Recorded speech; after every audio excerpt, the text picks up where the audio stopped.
네, 오늘은 이제 교회력으로 부활절 둘째 주일인데요.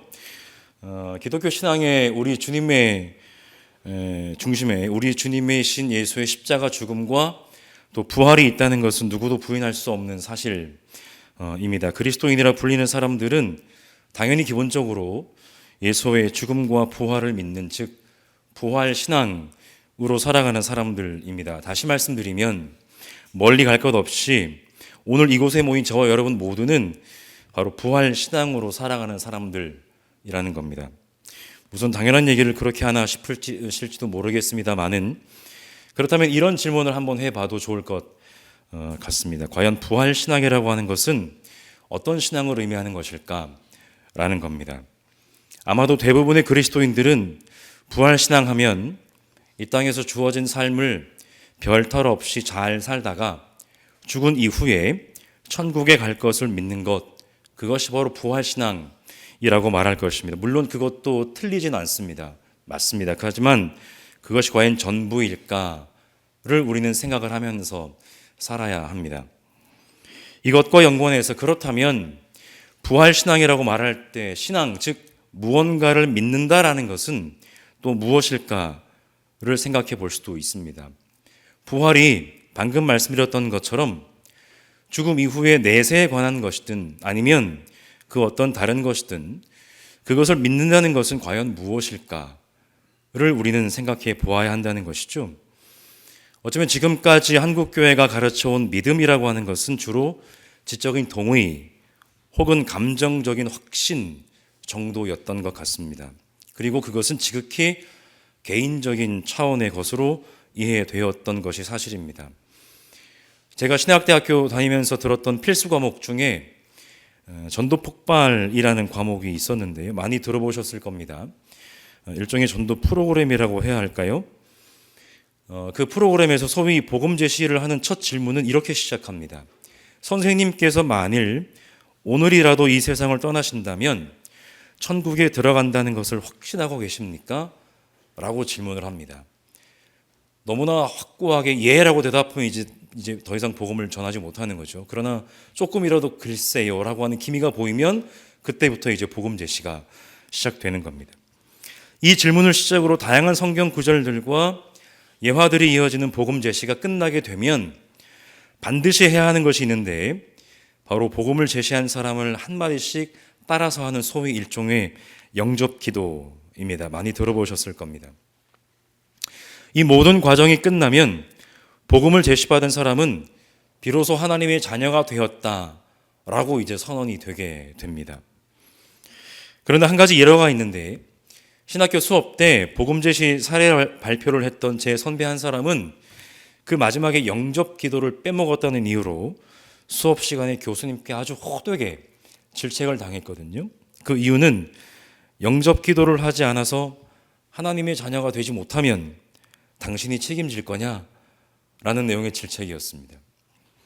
여러분, 과연 믿음이 이런 차원에만 국한되는 것일까를 그 당시에 저도 생각했지만 오늘 저와 여러분들도 깊이 생각해 보아야 할 문제일 것입니다. 오늘 본문은 예수의 12 제자 중 한 사람인 도마에 관한 이야기인데요. 12명의 제자들은 예수의 부활 승천 이후에 이제는 더 이상 예수의 제자가 아니라 교회의 사도로서 아주 중요한 역할을 하게 됩니다. 며칠 전에 이제 프란치스코 교황이 선종하게 되셨는데, 그분들은 이제 일대 교종이 베드로라고 얘기를 하시지만 그것이 긴지 아닌지는 정확히 잘 모르겠습니다만은, 어쨌든 12명의 제자들은 이제는 교회의 사도로서 중요한 역할을 하게 되는, 다시 말씀드리면 누구도 사실은 그런 사람들에 대해서 쉽게 생각하거나 쉽게 대하지는 못하는 그런 권위를 가진 사람들이 되게 되는 그런 사람들이었다는 겁니다. 여러분, 도마도 그들 중 한 사람이었습니다. 많이 들어보지는 않았지만 또 도마하면 오늘 본문에서처럼 그렇게 썩 믿음과 거리가 가까워 보이지 않는 그런 사람으로 이해가 되긴 하지만 그도 12 사도 가운데 한 사람이었습니다. 하지만 요한복음서를 제외한 공관복음서에서 그의 이름은 그저 12 제자 명단에만 기록되어 있을 뿐입니다. 물론 그런 제자는 도마만은 아니었고요. 복음서들이 동일하게 많은 분량을 할애해서 이야기하는 제자들은 몇몇 제자들에 불과했죠.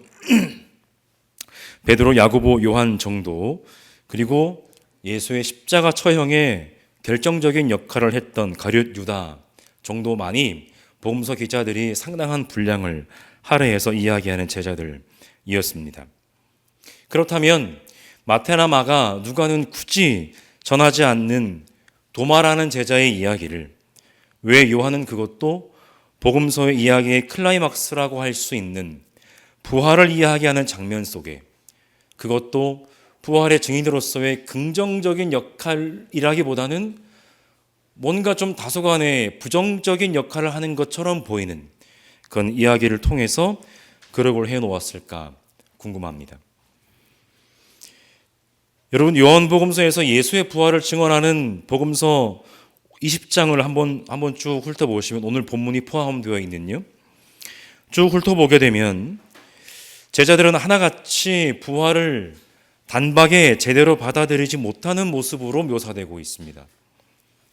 요한복음서의 저자라고 알려져 있는 소위 예수께서 사랑하셨다고 하는 그 제자, 그가 이제 요한복음서를 썼다고 대부분의 학자들은 이야기합니다만, 그만이 예수께서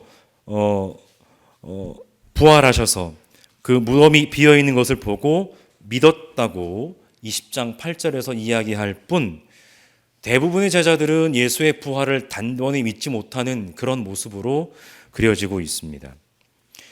그 제자 외에는 빈 무덤을 가장 먼저 발견한 막달라 마리아만이 예수의 시신이 없어진 상황 가운데서도, 다급해진 가운데서도 나름대로 차분하게 자기의 역할을 잘 하고 있는 것으로 본문이 묘사하고 있습니다. 그녀는 부활하신 예수를 직접 만난 이후에 제자들에게 가서 자기가 주님을 보았다는 것과 주님께서 자기에게 하신 말씀을 전달하는 증인의 역할을 잘 감당하고 있습니다. 그 순간 그 여인에게 무언가 대단한 확신이나 믿음이 있었다라기보다는 제 생각에는 그저 본 것을 충실하게 말하는 증인으로서의 역할을 감당한 것으로 보입니다. 이런 와중에 오늘 본문 24절은 그 도마가, 오늘 우리에게 문제가 되는 그 도마가 부활하신 예수께서 제자들을 방문하셨을 때 하필 그 자리에 없었다는 이야기로 그에 관한 이야기를 시작합니다. 이런 시작은 어딘가 좀 불길해 보이기도 합니다. 굳이 12 제자 가운데 하나로서 쌍둥이라고 불린다는 것까지 자세하게 그를 가리켜 묘사한 요한은 그가 예수께서 오셨을 때에 그들과 함께 있지 않았다라고 이야기합니다. 사도 도마의 입장에서 굳이 나를 왜 그렇게 가리켜서 12 제자 가운데 한 사람이었고 굳이 쌍둥이라고 하는 별명을 가졌다는 것까지 얘기하면 자기밖에 없는 것 아니에요. 그냥 12 제자 가운데 아무 개는 그 자리에 없었는데 이렇게 얘기하면 좀 마음이 덜 불편할 텐데, 도마가 이 얘기를 들었는지 안 들었는지 모르겠습니다만은 어쨌든 그렇게 자세하게 설명하면서 그는 그 가운데 함께 있지 않았다라고 얘기를 했다는 것입니다. 예수께서 부활하신 후에 처음 제자들에게 나타나신 그 현장에 그가 왜 없었는지 그 정확한 이유도 우리는 알 길은 없습니다만은 그러나 그 사정은 부활을 목격하지 못했던 그의 그 사정, 그것은 아마도 요한복음서의 청중들의 사정과도 비슷했을 것이라고 짐작할 수가 있겠습니다. 무슨 말씀이냐면 다른 복음서들도 그렇겠지만 요한복음서는 특히나 기원후 1세기 즈음에 기록되었다고 여겨지기 때문에 오늘 요한복음서의 청중들은 아마도 모두는 그런 도마와 같이 예수의 부활을 직접 눈으로 보지 못하고 예수를 믿는 그런 사람들이었을 것이기 때문이라는 것입니다. 예수의 부활 사건 이후에 70년이나 지난 시대를 사는 그들 공동체 구성원들은 예수의 부활을 직접 눈으로 목격한 적이 없는, 그저 예수의 부활을 증언하는 사람들의 증언을 듣고 예수를 믿으며 살고 있는 사람들이었습니다. 부활 사건의 증인들로부터 들은 그 증언을 토대로 예수를 믿는 사람들이었다는 것이죠. 가장 중요한 증인들은 바로 예수의 사도들이었을 것이고, 또 그 사도들의 제자들을 거듭해서 세대를 이어가면서 예수의 부활에 대한 증언들의 교회 공동체 내에서 이어졌을 것입니다. 다시 본문으로 돌아가서 동료 제자들의 말을 들은 도마의 반응은 우리 모두가 알고 있는 그대로입니다. 불신앙의 대표적인 모습이라고 우리는 알고 있습니다. 그는 얘기합니다. 나는 내 눈으로 그의 손에 있는 못자국을 보고 내 손가락으로 그의 못자국에 넣어보고 또 내 손을 그의 옆구리에 넣어보지 않고서는 믿지 못하겠어 라고 얘기합니다. 도마의 반응은 단지 보는 것을 넘어서서 한술 더 떠서 못에 박히고 창에 찔린 예수의 손과 옆구리에 자기 손가락도 모자라서 손을 넣어봐야겠다는 것입니다.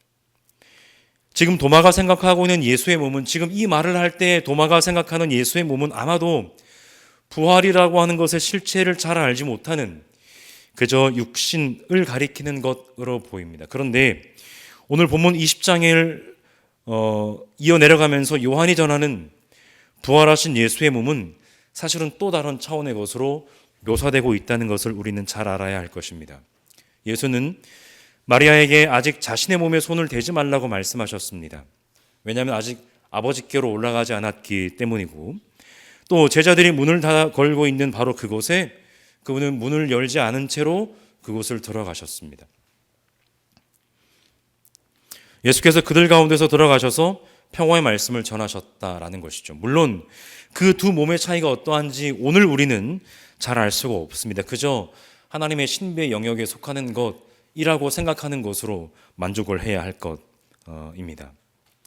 그렇게 그날에도 도마가 제자들과 함께 있을 때 그곳에 들어서신 예수께서는 곧장 도마를 향해서 다 알고 계셨던 것처럼 그에게 이렇게 말씀하십니다. 네 손가락을 이리 내밀어서 내 손을 만져보고 내 손을 내 옆구리에 넣어보라. 20장 17절에서 제가 말씀드렸던 것처럼 막달라 마리아를 향해서는 당신이 아직 아버지께 가지 않았기 때문에 손을 대지 말라고 하셨던 것과는 달리 지금 도마를 향해서는 당신의 몸을 만져보라고 하시는 것입니다. 그러고는 믿음을 가질 것을 촉구하면서 이렇게 말씀하십니다. 그래서 의심을 떨쳐버리고 믿음을 가져라. 이것은 제가 가지고 있는 새번역 성경의 번역이고요. 이 부분은 우리 예인교회가 예배 성경으로 쓰시는 개역 개정이 번역이 좀 더 깊이 들립니다. 그리하여 믿음 없는 자가 되지 말고 믿는 자가 되라 라고 말씀을 하십니다. 그러자 도마는 갑자기 이렇게 고백을 하죠. 나의 주님, 나의 하나님 이라고 고백합니다. 여러분, 도마가 이 고백을 할 때 그 고백을 할 수 있었던 원인이 무엇일까 한번 좀 생각해 보셨습니까?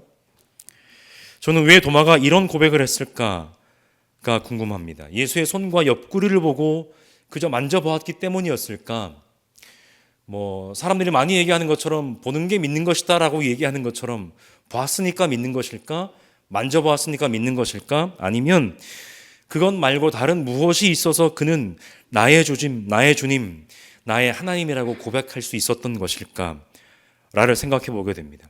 굳이 상상을 한번 해보자면 성경 본문이 그것에 대해서 직접적으로 언급하고 있지 않기 때문에요.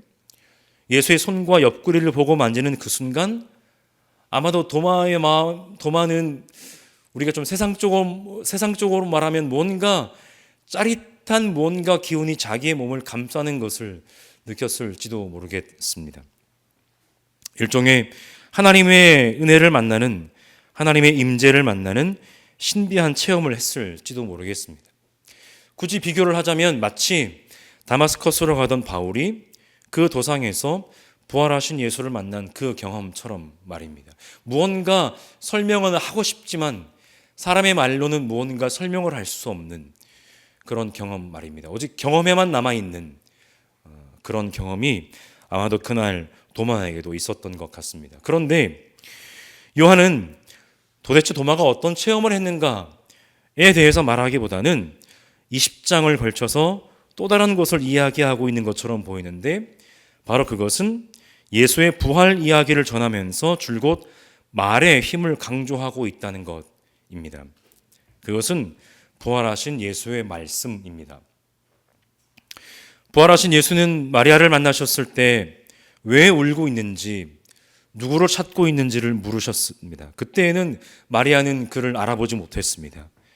그러자 예수께서 그녀의 이름을 직접 부르셨을 때 그가 동산지기인 줄로만 알고 있던 마리아는 예수를 알아보게 되었습니다. 또 제자들이 모인 곳에 들어가셔서는 평화를 전하시며 당신의 손과 옆구리를 보여주셨고 제자들은 주님을 보고 기뻐했습니다. 예수께서는 제자들을 파송하시면서 성령을 약속을 하기도 하셨습니다. 그리고 오늘 본문에서는 도마에게 당신의 손과 옆구리를 만져보라고 말씀하시면서 믿음을 촉구하시며 말씀하기도 하셨습니다. 결정적으로 도마의 고백에 이어서 나의 주님, 나의 하나님이라고 하는 도마의 고백에 이어서 예수는 말씀하십니다. 당신의 부활하신 몸을 보지 않고 믿는 사람들이 복이 있다라고 말씀하십니다. 위에도 말씀만 드렸지만 보지 않고 믿는 사람들은 바로 예수의 말씀과 또 예수에 대한 증언을 듣고 믿는 그 사람들, 좁게는 요한복음서의 공동체라고 할 수 있고 넓게는 오늘 저 여러분들을 가리킨다고 볼 수가 있겠습니다. 요한은 12제자 가운데 한 사람이었던 그 도마의 이야기를 전하면서 예수의 부활을 보고 그 몸을 만지고 믿는 것도 중요하지만 무엇보다 살아계신 하나님이신 우리의 주님이신 그분의 말씀을 듣고 믿는 것이 참으로 복되다라고 오늘 우리에게 말을 하고 있는 것입니다. 결론을 맺겠습니다. 여러분, 기독교의 외경 중 하나인 도마행전이라는 건 책이 있는데 이 책에는 도마의 인도 선교 이야기가 나온다고 합니다. 얘기가 기니까 간단하게 요약을 하자면 주님이 부활 승천 이후에 도마는 인도로 가게 되는데요. 원래는 가고 싶지 않았다고 합니다. 그런데 하나님께서 강제적으로 그를 노예가 되게 하셔서 도마의 의지에 반해서 노예 시장에서 은 30에 팔려갔다고 합니다. 인도로요. 당시에 인도의 왕은 목수였던 도마에게 세상에서 가장 화려한 왕궁을 지을 것을 명했습니다. 그러면서 이제 왕궁을 지을 재물을 주었는데 도마는 그 재물을 가지고 왕궁을 짓는 것이 아니라 거리에 나가서 그 재물을 사람들, 과부와 고아, 거린들 그리고 환자들에게 이것이 왕의 선물입니다 하면서 나누어 주었다는 겁니다. 하루는 왕궁 건축이 어느 정도 진척되었는지를 묻는 왕에게 도마는 너무도 대담하게 당신이 죽는 그때 왕궁을 볼 수 있습니다 라고 얘기를 했다는 겁니다. 이에 화가 난 왕은 도마를 처형하기 위해 옥에 가두어 버렸습니다. 그런데 그날 밤, 도마를 가두어 버린 그날 밤 왕의 동생이 갑자기 죽어서 하늘나라에 갔는데 천국에 확신이 있느냐는 질문도 받지 못하고 하늘나라에 갔는데 아주 화려하고 방금 되게 웃긴 대목이었는데 얘기에 서론이 기억이 잘 안 나시나 보네요. 네. 그 동생이 갑자기 죽어서 하늘나라에 가는데 확신이 있었는지 없었는지 모르겠습니다만 아주 화려하고 아름다운 집이 있었답니다. 천국을 구경하다가요. 그런데 그곳에서 살게 해달라고 얘기를 하니까 천사가 이렇게 얘기를 했다는 겁니다. 안 됩니다. 이 집은 그리스도인들이 당신의 형을 위해서 지은 집입니다 라고 얘기를 했다는 겁니다. 외경에 나온 얘기니까 믿거나 말거나 알겠지만 그러자 동생은 이 사실을 형에게 알려줄 수 있도록 해달라고 간청했고 다시 살아난 동생은 형에게 하늘에 본 것을 말해 주었다는 겁니다. 그제서야 왕은 도마가 자신을 위하여 어떤 일을 했는지 깨닫고 그에게 세례를 받고 자신의 왕국에서 전도할 수 있도록 해 주었다는 겁니다. 그래서 지금도 인도의 서남부 말라바르라고 하는 지역에는요, 사도 도마를 통해서 복음을 전해받았다고 고백하는 도마교회의 전통이 남아 있다고 합니다. 비록 정경 속에 포함되어 있지 않은 영지주의 문헌이기는 하지만 이 이야기를 통해 우리는 도마가 부활하신 주님을 만나고 어떤 삶을 살았는지를 추측하고 상상을 해볼 수 있겠습니다. 부활하신 예수를 만난 도마는 자기의 주님이시며 자기의 하나님이신 그분이 이 땅에서 사셨던 삶을 따라 살기로 정했던 것입니다. 그분을 따라서 사는 것이 진정 부활 신앙을 따라 사는 것임을 그런 도마는 오늘 우리에게 분명히 보여주고 있습니다. 다시 말씀드리면 도마의 부활 신앙이라고 하는 것은 단순히 살아계신 예수를 경배하거나 그분을 숭배하는 것이 아니었습니다. 하나님이 당신의 아들 예수를 죽음에서 다시 살리신 이유가 바로 이런 표현이 좀 불경스러울지 모르겠지만 살아 생전의 그분의 삶에 있다는 것을 아는 것이라는 겁니다. 무엇을 어떻게 믿는가도 중요하지만 또 내가 지적으로 동의를 하고 감정적으로 확신을 하는 것도 중요하지만 믿고 난 이후에 어떻게 사는가는 더 중요합니다. 재미있는 것 하나는 요한복음서에서 복이 있다라는 표현이 딱 2번 사용되는데 하나는 오늘 본문이고 다른 하나는 13장에서 제자들의 발을 씻겨주시면서 우리 주님께서 하신 말씀입니다. 당신의 제자들의 발을 씻겨주신 것처럼 제자들도 그분을 따르라고 하시면서 이렇게 말씀하십니다. 너희가 이것을 알고 그대로 하면 복이 있다 라고 말씀을 하십니다. 강단교류 주일을 맞이해서 우리가 어떻게 하면 건강한 교회를 이루며 살아갈 수 있을지를 생각을 해보게 됩니다. 물론 그 길은 다양하고 많을 것입니다. 그 가운데 우리의 부활신앙과 맥을 같이 해서요, 부활신앙이라고 하는 것이 그저 이 땅에서 잘 살고도 천국에 가는 것도 모자라서 거기서도 황금벽돌로 지어진 집에서 살기를 소망하는 것만은 분명히 아닐 것입니다. 생명의 하나님이 당신의 아들 예수를 죽음의 세력으로부터 다시 살려내신 그 이유를 알고 참된 부활신앙으로 그분이 가신 길을 따라서 살고자 하는 것, 비록 그 여정 가운데 나의 개인적인 감정의 확신이나 지적인 동의가 무용한 일들이 많다고 할지라도 예수를 기어코 살려내신 그 하나님이 우리에게도 영원한 생명을 주셨음을 믿고 살아가는 것일 겁니다. 그래서 요한은 부활을 이야기하고 있는 20장의 마지막에서 이렇게 얘기하고 있습니다. 여기에 이것이나마 기록한 목적은 여러분으로 하여금 예수가 그리스도요 하나님의 아들이심을 믿게 하고 또 그렇게 믿어서 그의 이름으로 생명을 얻게 하려는 것입니다. 아멘. 기도하겠습니다. 하나님, 오늘 우리가 부활을 믿으며 살아간다는 것은 과연 무엇입니까? 우리가 부활신앙을 어떻게 하면 올바르게 갖고 살아갈 수 있을지 오늘 본문을 통해서 마치 불신앙의 표본으로 보이는 도마의 이야기를 통해 우리가 다시 한번 생각해 보게 됩니다. 하나님, 비록 그는 그의 말 때문에 불신앙의 표본으로 우리들에게 이해되지만 그러나 나의 주님, 나의 하나님 예수를 만난 이후에 그의 삶이야말로 참된 부활신앙의 모범임을 우리가 다시 한번 생각해 보게 됩니다. 그저 예수 믿고 이 땅에서 잘 먹고 잘 살다가 천국에 가는 것도 모자라 거기서조차 좋은 것을 입고 좋은 집에서 살기를 바라는 것이 부활신앙이 아니라 우리에게 영원한 생명을 주신 하나님의 인도하심을 따라 이 땅에서 어떠한 일이 우리의 삶에 다가온다고 할지라도 예수의 부활의 증인으로 살아가는 것, 생명을 주신 하나님이 나에게만이 아니라 이 땅의 모든 사람들에게도 생명을 주기를 원하신다는 것을 알고 그 삶을 실천하는 것, 그것이 부활신앙임을 알게 하셔서 오늘 저희들에게 그 부활신앙을 가지고 살아갈 수 있는 삶의 용기와 믿음을 허락하여 주시옵소서. 예수 그리스도의 이름으로 기도드립니다. 아멘.